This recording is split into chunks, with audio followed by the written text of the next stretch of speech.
Tom Power recounted the events that occurred the morning of February 10th, 1918.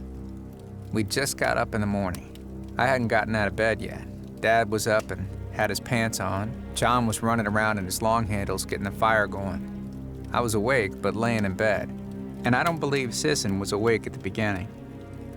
The first thing I knew, John's mare, Maud, and a colt that my sister had hand-raised come a-galloping through the yard, and they run right through a bitch and a litter of pups that she had there in the yard. They set up an awful howl. Dad grabbed a shotgun and stepped out the front door. I'll always believe that he thought a lion was after the horses. As soon as he stepped out, I heard a voice shout, "Throw up your hands!" Well, I commenced to come out of that bed, but before I hit the floor, I hurried over to the door. Dad hadn't closed it, and through it, I could see that he was down and he was hurt. I tried to get to him, but when I showed myself in the door, I drew a lot of fire.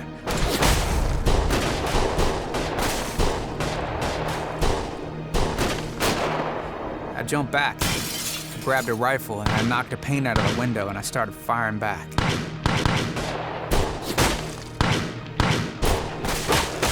There was a lot of lead thrown. That house was peppered with bullets.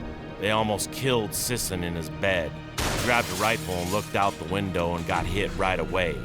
I had trouble seeing, but I fired back the best I could. John Power. I seen somebody right up close in front of the house, and I took a beat on him. But before I could fire, he went down. John got him. I could see somebody moving along the side of the cabin. I just stuck the barrel of my gun in his belly, and I pulled the trigger.